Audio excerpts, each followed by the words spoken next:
వేదిక మీద ఉన్నటువంటి దైవజనులకు, కూడి వచ్చిన క్రైస్తవ సహోదరులందరికీ కూడా క్రీస్తు పేరిట నా శుభ అభివందనాలండి. గత 2 రోజులుగా అందరి మనసు అల్లకల్లోలం. ప్రవీణ్ పగడాల గారు, నాకైతే ఆయనతో అనుబంధం లేదు, కానీ సహోదరుడు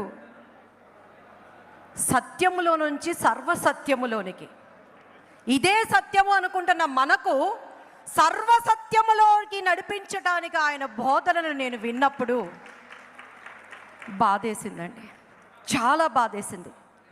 ఒకప్పుడు స్టెఫెన్ని రాళ్లతో కొట్టి చంపుతున్నప్పుడు రక్తసికమైన బట్టలు తీసుకెళ్ళి ఆ రోజు ఆ గవర్నర్ దగ్గర, ఇదిగో ఈయన దేవుడు అని ప్రకటిస్తున్న వాళ్ళని మేము చంపేశాము అని సౌలు పౌలుగా మార్చబడినట్లు ఈరోజు ప్రవీణ్ పగడాల గారు చేసినటువంటి ఆ యొక్క క్రీస్తులో పోరాటం తప్పకుండా అందరి హృదయాలను బద్దలు కొడుతూ మనస్ఫూర్తిగా నేను విశ్వసిస్తున్నానండి.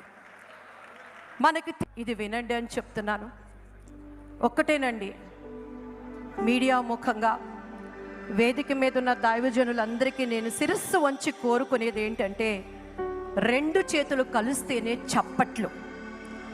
పౌలు గారు చెప్తున్నటువంటి మంచి మాట, సిలువ వేయబడిన క్రీస్తును, పునరుత్థానుడైన క్రీస్తును, రారాజుగా రానై ఉన్న క్రీస్తును మాత్రమే ప్రకటిస్తున్నాము.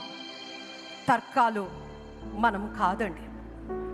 మనము పోరాడుతున్నది మనుష్యులతో కాదు, వాయుమండల అధిపతులతో, దురాత్మ శక్తులతో.